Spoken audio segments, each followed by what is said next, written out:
J ಪಿಯವರು as an opposition ಅವರು constructive work ಮಾಡೋಕ್ಕೆ ಅವರಿಗೆ ಸ್ಕೋಪ್ ಇದೆ. ಆದರೆ ನೀವು ನನಗೆ ಒಂದು ಇನ್ಸ್ಟೆನ್ಸ್ ತೋರಿಸಿ, ಎಲ್ಲಾದರೂ ಬಿ ಜೆ ಪಿ ಮುಖಂಡರು ಸದನದಲ್ಲಾಗಲಿ ಅಥವಾ ಸದನದ ಹೊರಗಡೆ ಆಗಲಿ ವಿರೋಧ ಪಕ್ಷದ ನಾಯಕರೇ ಆಗಿರ್ಬೋದು, ಬಿ ಜೆ ಪಿ ಅಧ್ಯಕ್ಷರೇ ಆಗಿರ್ಬೋದು, ಎಲ್ಲಾದರೂ ಸಾರ್ವಜನಿಕ ಹಿತಾಸಕ್ತಿ ಮಾತಾಡಿದಾರಾ? ಎಲ್ಲಾದರೂ ಡೆವಲಪ್ಮೆಂಟ್ ವಿಷಯ ಮಾತಾಡಿದಾರಾ? ಎಲ್ಲಾದರೂ ಜನರ ಸಮಸ್ಯೆ ಬಗ್ಗೆ ಎಲ್ಲಾದರೂ ಅವರು ಬೆಳಕು ಚೆಲ್ಲಿದಾರಾ? ಇಲ್ಲ. ನೀವು ನೋಡಿರಿ, ನೀವು ಆಲೋಚನೆ ಮಾಡಿ ನೋಡಿ. ನೀವು ಎಲ್ಲ ನ್ಯೂಸ್ ಪೇಪರ್ಗಳ ಸ್ಕ್ರೂಟ್ನಿ ಮಾಡಿ ನೋಡಿ, ನ್ಯೂಸ್ ಚಾನೆಲ್ಸ್ಗಳನ್ನ ಸ್ಕ್ರೂಟ್ನಿ ಮಾಡಿ ನೋಡಿ, ಎಲ್ಲೂ ಕೂಡ ಅವರು ಸಾರ್ವಜನಿಕ ಹಿತಾಸಕ್ತಿಯಿಂದ ಕೂಡಿರ್ತಕ್ಕಂಥ ವಿಷಯಗಳ ಬಗ್ಗೆ ಅವರು ಚರ್ಚೆನೂ ಮಾಡಲ್ಲ, ಅದ್ರ ಬಗ್ಗೆ ಮಾತಾಡಲ್ಲ. ಅವ್ರು ಯಾವ ಮಾತಾಡ್ತಾರೆ ಅಂದರೆ ಬರೀ ಸೆನ್ಸೇಷನಲ್ ಇಶ್ಯೂಸು, ಆಮೇಲೆ ಏನಾದರೂ ಸಮಾಜದಲ್ಲಿ ಒಡಗು ತರ್ತಕ್ಕಂಥ ಇಶ್ಯೂಸು, ಆಮೇಲೆ ಜನರ ಮಧ್ಯೆ ವೈಷಮ್ಯವನ್ನು ತರ್ತಕ್ಕಂಥ ಇಶ್ಯೂಸನ್ನು ಮಾತಾಡಿ ಜನರನ್ನು ಕೆರಳಿಸ್ಲಿಕ್ಕೆ ಪ್ರಯತ್ನ ಮಾಡ್ತಾ ಇದ್ದಾರೆ ವಿನಃ ಇವು ಜನರ ಬದುಕು ಕಟ್ತಕ್ಕಂಥ ಕೆಲಸ ಅಥವಾ ಅವ್ರು ಮಾತಾಡ್ತಾ ಇಲ್ಲ. ಇದು ಅವರ ದುರಾದೃಷ್ಟ. ಯಾಕಂದರೆ ಈಗ ನಿಮಗೆ ಗೊತ್ತಿದೆ, B J P was a disaster as a government. ನಾನು ನಿಮಗೆ ಹೇಳಬೇಕಾಗಿಲ್ಲ ಮಾಧ್ಯಮದವರಿಗೆ. They were a big disaster as a government. It was a most corrupt government and there was a total maladministration and they don't know how to do an administration at all. ಸಾರ್ವಜನಿಕ ಹಿತಾಸಕ್ತಿಯಿಂದ ಕೆಲಸ ಮಾಡೋಕ್ಕೆ ಅವರು Covid ಯಾವ ರೀತಿಯಾಗಿ ಅವ್ರು ನಿಭಾಯಿಸಿದರು, ಅವ್ರು ಎಷ್ಟು ನಮ್ಮ ರಾಜ್ಯದ ಜನರಿಗೆ ಕಷ್ಟ ಆಯಿತು, ಎಷ್ಟು ಜೀವ ಕಳ್ಕೊಂಡ್ರು ಜನ. ಆಮೇಲೆ ಇವ್ರು ಮಾಡಿರ್ತಕ್ಕಂಥ ಭ್ರಷ್ಟಾಚಾರ, ಇವ್ರು ನಮಗೆ ಭ್ರಷ್ಟಾಚಾರದ ಬಗ್ಗೆ ಪಾಠ ಹೇಳಕ್ಕೆ ಹೊರಟಿದ್ದಾರೆ. ನಾಚಿಕೆ ಆಗಬೇಕು.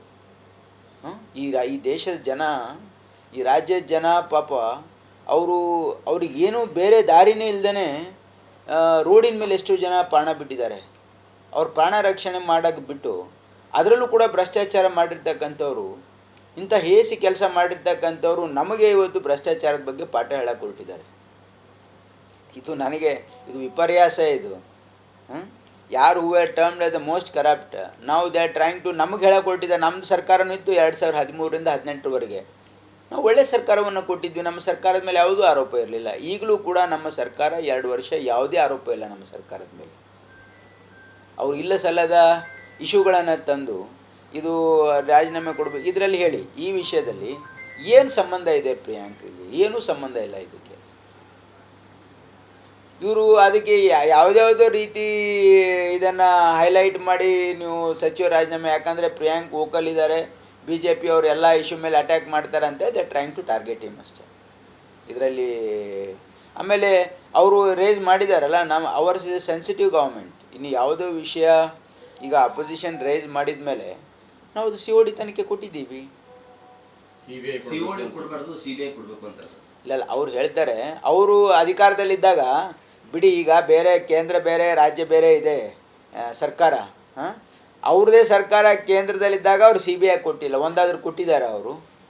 ಹಿಂದೆ ನಮ್ಮ ಸರ್ಕಾರ ಇದ್ದಾಗ 5 ಕೇಸಸನ್ನು CBI ಕೊಟ್ಟಿದ್ವಿ ನಾವು. ನಮ್ಮ ಸರ್ಕಾರ ಹಿಂದೆ ಇದ್ದಾಗ 5 ಕೇಸಸನ್ನು CBIಗೆ ನಾವು ಕೊಟ್ಟಿದ್ವಿ. ಅವರು ವ್ಯಕ್ತಿತ್ವವಾಗಿರ್ತಕ್ಕಂಥ ಸರ್ಕಾರ ಇದ್ದರೂ ಕೂಡ ನಾವು 5 ಕೇಸನ್ನು, ಇವರು ಯಡಿಯೂರಪ್ಪ ಅವ್ರ ಸರ್ಕಾರ ಅಥವಾ ನಮ್ಮ ಜಗದೀಶ್ ಶೆಟ್ಟರ್ ಸರ್ಕಾರ ಇದ್ದಾಗ ಹಿಂದೆ, ಅಥವಾ ಮಾನ್ಯ ಬೊಮ್ಮಾಯಿಯವ್ರ ಒಂದನ ಕೇಸ್ CBI ಕೊಟ್ಟಿದ್ದಾರೆ ಅವರು. ಅವರಿಗೆ ಅಧಿಕಾರದಲ್ಲಿದ್ದಾಗ CBI ನೆನಪಾಗಲ್ಲ, ಈಗ ಅಧಿಕಾರ ಕಳ್ಕೊಂಡ್ಮೇಲೆ CBI ನೆನಪಾಗುತ್ತೆ.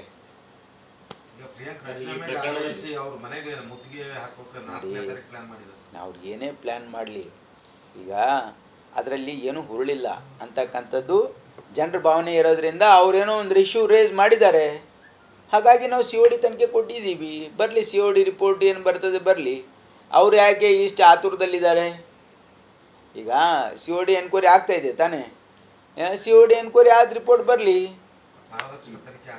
ಇಲ್ಲಿ ಯಾಕೆ ಅಂದ್ಕೊಳ್ತಾ ಇದ್ದಾರೆ ಪಾರದರ್ಶಕ ತನಿಖೆ ಆಗಲ್ಲ? ಗೌರ್ಮೆಂಟ್ ಅಂಡರಲ್ಲಿ ಆಗ್ತದೆ ಅಂತ ಅವ್ರು ಅಂದ್ಕೊಳ್ತಾ ಇದ್ದಾರೆ. ಅವರು ಹಿಂದೆ ಇನ್ಸಿಡೆಂಟ್ ಆದಾಗ COD ತನಿಖೆನೇ ಮಾಡಿಸಿದ್ರು ತಾನೇ.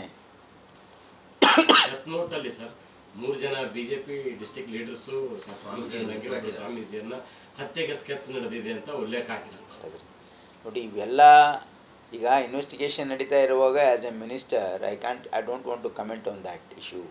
ಯಾಕಂದರೆ ನಾವು it will be as if I am giving expressing my opinion ಅಂತಂದರೆ it might influence the investigation ಅನ್ನೋ ಕಾರಣಕ್ಕಾಗಿ ನಾವು as a minister, as a part of the government, I don't want to comment on that. Let there be ನಮ್ಮ ಸರ್ಕಾರ ಒಂದು ಪಾರದರ್ಶಕ impartial ಎನ್ಕ್ವೈರಿಯಲ್ಲಿ ನಾವು ವಿಶ್ವಾಸ ಇಟ್ಟಿದ್ದೀವಿ. ಹಾಗಾಗಿ ಲೆಟ್ ದ ರಿಪೋರ್ಟ್ ಕಮ್. ರಾಜೀನಾಮೆ ಪ್ರಶ್ನೆನೇ ಇಲ್ಲ. ರಾಜೀನಾಮೆ ಪ್ರಶ್ನೆನೇ ಇಲ್ಲ. ಯಾಕೆ ಇರುತ್ತೆ ಹೇಳಿ? ಅದರಲ್ಲಿ ಏನಾದರೂ ಇರಬೇಕು ತಾನೇ. ಅವರು ಸುಮ್ಮನೆ ಅವರಿಗೆ it is a failure as an opposition.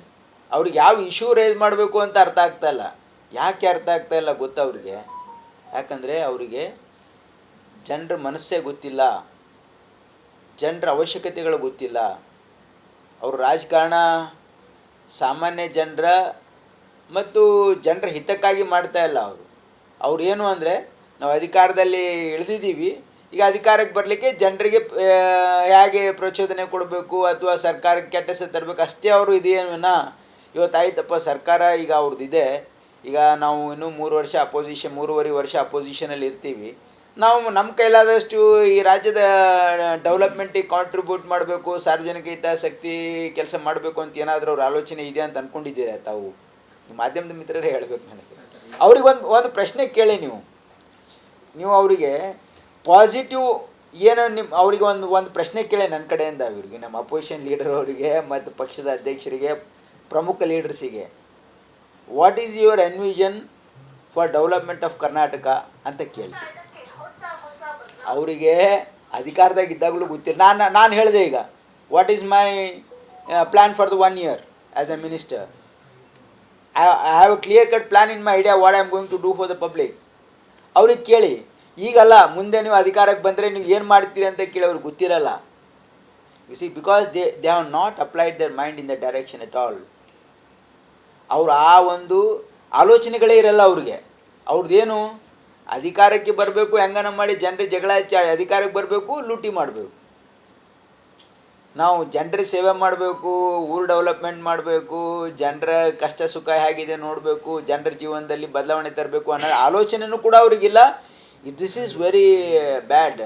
Political situation ಯಾವ ಕಡೆ ಹೋಗ್ತಾ ಇದೆಯಲ್ಲ, ದಿಸ್ ಈಸ್ ವೆರಿ ಬ್ಯಾಡ್ ಅಂತ ನನಗನ್ಸುತ್ತೆ. ಈಗ ಆಂದೋಲನ ಸ್ವಾಮಿಗಳು ಹೇಳ್ತಾರೆ ಸರ್, ಇದಕ್ಕೆಲ್ಲ ಡಿಸ್ಟ್ರಿಕ್ಟ್ ಇನ್ಚಾರ್ಜ್ ಮಿನಿಸ್ಟ್ರೇ ಕಾರಣ, ಅವ್ರ ಕೈವಾಡನೇ ಇದೆ ಅಂತ. ನೋಡಿ, I don't want to comment on people. ಅವ್ರು ಏನು ಹೇಳ್ತಾರೆ. It is a free world.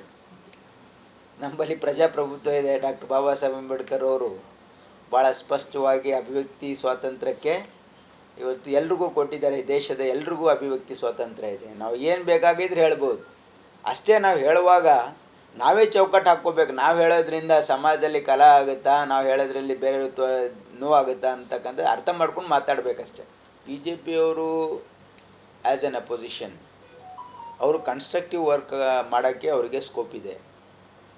ಆದರೆ ನೀವು ನನಗೆ ಒಂದು ಇನ್ಸ್ಟೆನ್ಸ್ ತೋರಿಸಿ, ಎಲ್ಲಾದರೂ ಬಿ ಜೆ ಪಿ ಮುಖಂಡರು ಸದನದಲ್ಲಾಗಲಿ ಅಥವಾ ಸದನದ ಹೊರಗಡೆ ಆಗಲಿ, ವಿರೋಧ ಪಕ್ಷದ ನಾಯಕರೇ ಆಗಿರ್ಬೋದು, ಬಿ ಜೆ ಪಿ ಅಧ್ಯಕ್ಷರೇ ಆಗಿರ್ಬೋದು, ಎಲ್ಲಾದರೂ ಸಾರ್ವಜನಿಕ ಹಿತಾಸಕ್ತಿ ಮಾತಾಡಿದಾರಾ?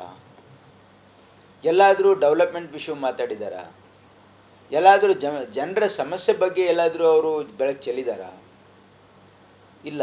ನೀವು ನೋಡಿರಿ, ನೀವು ಆಲೋಚನೆ ಮಾಡಿ ನೋಡಿ. ನೀವು ಎಲ್ಲ ನ್ಯೂಸ್ ಪೇಪರ್ಗಳ ಸ್ಕ್ರೂಟ್ನಿ ಮಾಡಿ ನೋಡಿ, ನ್ಯೂಸ್ ಚಾನೆಲ್ಸ್ಗಳನ್ನ ಸ್ಕ್ರೂಟ್ನಿ ಮಾಡಿ ನೋಡಿ, ಎಲ್ಲೂ ಕೂಡ ಅವರು ಸಾರ್ವಜನಿಕ ಹಿತಾಸಕ್ತಿಯಿಂದ ಕೂಡಿರ್ತಕ್ಕಂಥ ವಿಷಯಗಳ ಬಗ್ಗೆ ಅವರು ಚರ್ಚೆನೂ ಮಾಡಲ್ಲ, ಅದ್ರ ಬಗ್ಗೆ ಮಾತಾಡಲ್ಲ. ಅವ್ರು ಯಾವ ಮಾತಾಡ್ತಾರೆ ಅಂದರೆ ಬರೀ ಸೆನ್ಸೇಷನಲ್ ಇಶ್ಯೂಸು, ಆಮೇಲೆ ಏನಾದರೂ ಸಮಾಜದಲ್ಲಿ ಒಡಗು ತರ್ತಕ್ಕಂಥ ಇಶ್ಯೂಸು, ಆಮೇಲೆ ಜನರ ಮಧ್ಯೆ ವೈಷಮ್ಯವನ್ನು ತರ್ತಕ್ಕಂಥ ಇಶ್ಯೂಸನ್ನು ಮಾತಾಡಿ ಜನರನ್ನು ಕೆರಳಿಸ್ಲಿಕ್ಕೆ ಪ್ರಯತ್ನ ಮಾಡ್ತಾ ಇದ್ದಾರೆ ವಿನಃ ಇವು ಜನರ ಬದುಕು ಕಟ್ತಕ್ಕಂಥ ಕೆಲಸ ಅಥವಾ ಅವ್ರು ಮಾತಾಡ್ತಾ ಇಲ್ಲ. ಇದು ಅವರ ದುರಾದೃಷ್ಟ. ಯಾಕಂದರೆ ಈಗ ನಿಮಗೆ ಗೊತ್ತಿದೆ, B J P was a disaster as a government. ನಾನು ನಿಮಗೆ ಹೇಳಬೇಕಾಗಿಲ್ಲ ಮಾಧ್ಯಮದವರಿಗೆ. They were a big disaster as a government. It was a most corrupt government and there was a total maladministration and they don't know how to do an administration at all. ಸಾರ್ವಜನಿಕ ಹಿತಾಸಕ್ತಿಯಿಂದ ಕೆಲಸ ಮಾಡೋಕ್ಕೆ ಅವರು Covid ಯಾವ ರೀತಿಯಾಗಿ ಅವ್ರು ನಿಭಾಯಿಸಿದರು, ಅವ್ರು ಎಷ್ಟು ನಮ್ಮ ರಾಜ್ಯದ ಜನರಿಗೆ ಕಷ್ಟ ಆಯಿತು, ಎಷ್ಟು ಜೀವ ಕಳ್ಕೊಂಡ್ರು ಜನ. ಆಮೇಲೆ ಇವ್ರು ಮಾಡಿರ್ತಕ್ಕಂಥ ಭ್ರಷ್ಟಾಚಾರ, ಇವ್ರು ನಮಗೆ ಭ್ರಷ್ಟಾಚಾರದ ಬಗ್ಗೆ ಪಾಠ ಹೇಳಕ್ಕೆ ಹೊರಟಿದ್ದಾರೆ. ನಾಚಿಕೆ ಆಗಬೇಕು. ಈ ದೇಶದ ಜನ, ಈ ರಾಜ್ಯದ ಜನ ಪಾಪ ಅವ್ರಿಗೇನು ಬೇರೆ ದಾರಿನೇ ಇಲ್ಲದೇ ರೋಡಿನ ಮೇಲೆ ಎಷ್ಟು ಜನ ಪ್ರಾಣ ಬಿಟ್ಟಿದ್ದಾರೆ. ಅವ್ರ ಪ್ರಾಣ ರಕ್ಷಣೆ ಮಾಡೋಕ್ಕೆ ಬಿಟ್ಟು ಅದರಲ್ಲೂ ಕೂಡ ಭ್ರಷ್ಟಾಚಾರ ಮಾಡಿರ್ತಕ್ಕಂಥವ್ರು ಇಂಥ ಹೇಸಿ ಕೆಲಸ ಮಾಡಿರ್ತಕ್ಕಂಥವ್ರು ನಮಗೆ ಇವತ್ತು ಭ್ರಷ್ಟಾಚಾರದ ಬಗ್ಗೆ ಪಾಠ ಹೇಳಕ್ಕೆ ಹೊರಟಿದ್ದಾರೆ. ಇದು ನನಗೆ ಇದು ವಿಪರ್ಯಾಸ ಇದು. ಯಾರು who are termed as the most corrupt, ನಾವು ದೇ ಆರ್ ಟ್ರೈಂಗ್ ಟು ನಮಗೆ ಹೇಳಕ್ಕೆ ಹೊರಟಿದ್ದಾರೆ. ನಮ್ಮ ಸರ್ಕಾರನೂ ಇತ್ತು 2013ರಿಂದ 2018ರವರೆಗೆ. ನಾವು ಒಳ್ಳೆ ಸರ್ಕಾರವನ್ನು ಕೊಟ್ಟಿದ್ವಿ, ನಮ್ಮ ಸರ್ಕಾರದ ಮೇಲೆ ಯಾವುದೂ ಆರೋಪ ಇರಲಿಲ್ಲ. ಈಗಲೂ ಕೂಡ ನಮ್ಮ ಸರ್ಕಾರ 2 ವರ್ಷ ಯಾವುದೇ ಆರೋಪ ಇಲ್ಲ ನಮ್ಮ ಸರ್ಕಾರದ ಮೇಲೆ. ಅವರು ಇಲ್ಲ ಸಲ್ಲದ ಇಶ್ಯೂಗಳನ್ನು ತಂದು ಇದು ರಾಜೀನಾಮೆ ಕೊಡಬೇಕು ಇದರಲ್ಲಿ ಹೇಳಿ. ಈ ವಿಷಯದಲ್ಲಿ ಏನು ಸಂಬಂಧ ಇದೆ ಪ್ರಿಯಾಂಕಿಗೆ? ಏನೂ ಸಂಬಂಧ ಇಲ್ಲ ಇದಕ್ಕೆ. ಇವರು ಅದಕ್ಕೆ ಯಾವುದ್ಯಾವುದೋ ರೀತಿ ಇದನ್ನು ಹೈಲೈಟ್ ಮಾಡಿ ನೀವು ಸಚಿವ ರಾಜೀನಾಮೆ, ಯಾಕಂದರೆ ಪ್ರಿಯಾಂಕ್ ವೋಕಲ್ ಇದ್ದಾರೆ, ಬಿ ಜೆ ಪಿ ಅವರು ಎಲ್ಲ ಇಶ್ಯೂ ಮೇಲೆ ಅಟ್ಯಾಕ್ ಮಾಡ್ತಾರಂತೆ, they trying to target him ಅಷ್ಟೇ ಇದರಲ್ಲಿ. ಆಮೇಲೆ ಅವರು ರೇಸ್ ಮಾಡಿದಾರಲ್ಲ, ಅವರ್ ಇಸ್ ಸೆನ್ಸಿಟಿವ್ ಗೌರ್ಮೆಂಟ್. ಇನ್ನು ಯಾವುದೋ ವಿಷಯ ಈಗ ಅಪೋಸಿಷನ್ ರೇಸ್ ಮಾಡಿದ ಮೇಲೆ ನಾವು ಅದು COD ತನಿಖೆ ಕೊಟ್ಟಿದ್ದೀವಿ. COD ಕೊಡಬಾರ್ದು, CBI ಕೊಡಬೇಕು ಅಂತ ಸರ್. ಇಲ್ಲ ಅವ್ರು ಹೇಳ್ತಾರೆ, ಅವರು ಅಧಿಕಾರದಲ್ಲಿದ್ದಾಗ ಬಿಡಿ, ಈಗ ಬೇರೆ ಕೇಂದ್ರ ಬೇರೆ ರಾಜ್ಯ ಬೇರೆ ಇದೆ ಸರ್ಕಾರ, ಅವ್ರದ್ದೇ ಸರ್ಕಾರ ಕೇಂದ್ರದಲ್ಲಿದ್ದಾಗ ಅವರು CBI ಕೊಟ್ಟಿಲ್ಲ, ಒಂದಾದರೂ ಕೊಟ್ಟಿದ್ದಾರೆ ಅವರು. ಹಿಂದೆ ನಮ್ಮ ಸರ್ಕಾರ ಇದ್ದಾಗ 5 ಕೇಸಸನ್ನು CBI ಕೊಟ್ಟಿದ್ವಿ ನಾವು. ನಮ್ಮ ಸರ್ಕಾರ ಹಿಂದೆ ಇದ್ದಾಗ 5 ಕೇಸಸನ್ನು CBIಗೆ ನಾವು ಕೊಟ್ಟಿದ್ವಿ. ಅವರು ವ್ಯಕ್ತಿತ್ವವಾಗಿರ್ತಕ್ಕಂಥ ಸರ್ಕಾರ ಇದ್ದರೂ ಕೂಡ ನಾವು 5 ಕೇಸನ್ನು, ಇವರು ಯಡಿಯೂರಪ್ಪ ಅವ್ರ ಸರ್ಕಾರ ಅಥವಾ ನಮ್ಮ ಜಗದೀಶ್ ಶೆಟ್ಟರ್ ಸರ್ಕಾರ ಇದ್ದಾಗ ಹಿಂದೆ, ಅಥವಾ ಮಾನ್ಯ ಬೊಮ್ಮಾಯಿ ಸರ್ಕಾರ ಒಂದನ ಕೇಸ್ CBI ಕೊಟ್ಟಿದ್ದಾರೆ ಅವರು. ಅವರಿಗೆ ಅಧಿಕಾರದಲ್ಲಿದ್ದಾಗ CBI ನೆನಪಾಗಲ್ಲ, ಈಗ ಅಧಿಕಾರ ಕಳ್ಕೊಂಡ್ಮೇಲೆ CBI ನೆನಪಾಗುತ್ತೆ.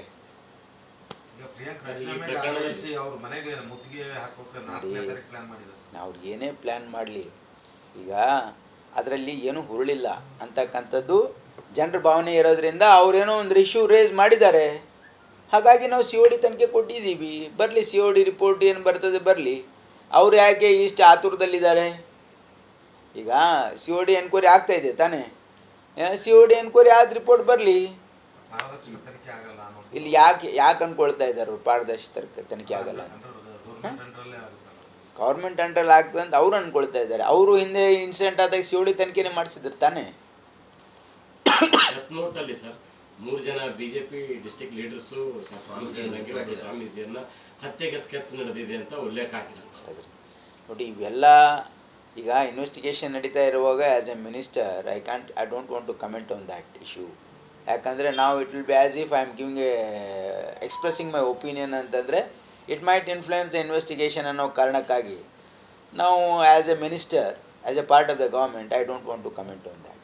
ಲೆಟ್ ದೇರ್ ಬಿ, ನಮ್ಮ ಸರ್ಕಾರ ಒಂದು ಪಾರದರ್ಶಕ ಇಂಪಾರ್ಷಿಯಲ್ ಎನ್ಕ್ವೈರಿಯಲ್ಲಿ ನಾವು ವಿಶ್ವಾಸ ಇಟ್ಟಿದ್ದೀವಿ. ಹಾಗಾಗಿ ಲೆಟ್ ದ ರಿಪೋರ್ಟ್ ಕಮ್.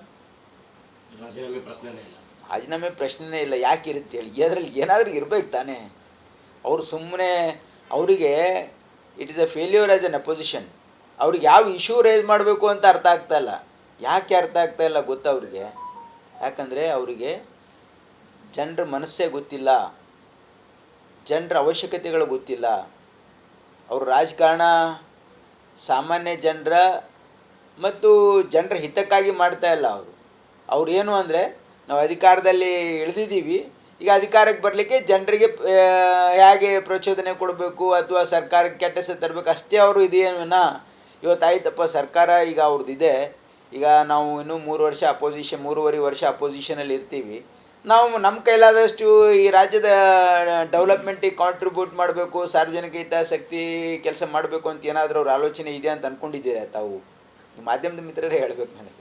ಅವ್ರಿಗೆ ಒಂದು ಪ್ರಶ್ನೆ ಕೇಳಿ ನೀವು ಅವರಿಗೆ ಪಾಸಿಟಿವ್ ಏನೋ ಅವರಿಗೆ ಒಂದು ಪ್ರಶ್ನೆ ಕೇಳಿ ನನ್ನ ಕಡೆಯಿಂದ ಅವರಿಗೆ, ನಮ್ಮ ಅಪೋಸಿಷನ್ ಲೀಡರ್ ಅವರಿಗೆ ಮತ್ತು ಪಕ್ಷದ ಅಧ್ಯಕ್ಷರಿಗೆ, ಪ್ರಮುಖ ಲೀಡರ್ಸಿಗೆ, what is your envision for development of Karnataka ಅಂತ ಕೇಳಿ.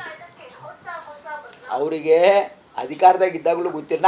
ನಾನು ಹೇಳಿದೆ ಈಗ, what is my plan for the 1 year as a minister. I have a clear cut plan in my idea what I am going to do for the public. ಅವ್ರಿಗೆ ಕೇಳಿ. ಈಗಲ್ಲ, ಮುಂದೆ ನೀವು ಅಧಿಕಾರಕ್ಕೆ ಬಂದರೆ ನೀವು ಏನು ಮಾಡ್ತೀರಿ ಅಂತ ಕೇಳಿ ಅವ್ರಿಗೆ ಗೊತ್ತಿರಲ್ಲ. U C, because they have not applied their mind in the direction at all. ಅವರು ಆ ಒಂದು ಆಲೋಚನೆಗಳೇ ಇರಲ್ಲ ಅವ್ರಿಗೆ. ಅವ್ರದ್ದೇನು, ಅಧಿಕಾರಕ್ಕೆ ಬರಬೇಕು, ಹೆಂಗನ ಮಾಡಿ ಜನರಿಗೆ ಜಗಳ ಹಚ್ಚಿ ಅಧಿಕಾರಕ್ಕೆ ಬರಬೇಕು, ಲೂಟಿ ಮಾಡಬೇಕು. ನಾವು ಜನರ ಸೇವೆ ಮಾಡಬೇಕು, ಊರು ಡೆವಲಪ್ಮೆಂಟ್ ಮಾಡಬೇಕು, ಜನರ ಕಷ್ಟ ಸುಖ ಹೇಗಿದೆ ನೋಡಬೇಕು, ಜನರ ಜೀವನದಲ್ಲಿ ಬದಲಾವಣೆ ತರಬೇಕು ಅನ್ನೋ ಆಲೋಚನೆಯೂ ಕೂಡ ಅವ್ರಿಗಿಲ್ಲ. This is very bad. Political situation ಯಾವ ಕಡೆ ಹೋಗ್ತಾ ಇದೆಯಲ್ಲ, ದಿಸ್ ಈಸ್ ವೆರಿ ಬ್ಯಾಡ್ ಅಂತ ನನಗನ್ಸುತ್ತೆ. ಈಗ ಆಂದೋಲನ ಸ್ವಾಮಿಗಳು ಹೇಳ್ತಾರೆ ಸರ್, ಇದಕ್ಕೆಲ್ಲ ಡಿಸ್ಟಿಕ್ ಇನ್ಚಾರ್ಜ್ ಮಿನಿಸ್ಟ್ರೇ ಕಾರಣ, ಅವ್ರ ಕೈವಾಡನೇ ಇದೆ ಅಂತ. ನೋಡಿ, I don't want to comment on people. ಅವ್ರು ಏನು ಹೇಳ್ತಾರೆ. It is a free world. ನಮ್ಮಲ್ಲಿ ಪ್ರಜಾಪ್ರಭುತ್ವ ಇದೆ. ಡಾಕ್ಟರ್ ಬಾಬಾ ಸಾಹೇಬ್ ಅಂಬೇಡ್ಕರ್ ಅವರು ಭಾಳ ಸ್ಪಷ್ಟವಾಗಿ ಅಭಿವ್ಯಕ್ತಿ ಸ್ವಾತಂತ್ರ್ಯಕ್ಕೆ ಇವತ್ತು ಎಲ್ರಿಗೂ ಕೊಟ್ಟಿದ್ದಾರೆ. ದೇಶದ ಎಲ್ರಿಗೂ ಅಭಿವ್ಯಕ್ತಿ ಸ್ವಾತಂತ್ರ್ಯ ಇದೆ. ನಾವು ಏನು ಬೇಕಾಗಿದ್ರೆ ಹೇಳ್ಬೋದು. ಅಷ್ಟೇ ನಾವು ಹೇಳುವಾಗ ನಾವೇ ಚೌಕಟ್ಟು ಹಾಕ್ಕೋಬೇಕು. ನಾವು ಹೇಳೋದ್ರಿಂದ ಸಮಾಜದಲ್ಲಿ ಕಲಹ ಆಗುತ್ತಾ, ನಾವು ಹೇಳೋದ್ರಲ್ಲಿ ಬೇರೆ ನೋವಾಗುತ್ತಾ ಅಂತಕ್ಕಂಥ ಅರ್ಥ ಮಾಡ್ಕೊಂಡು ಮಾತಾಡಬೇಕಷ್ಟೆ.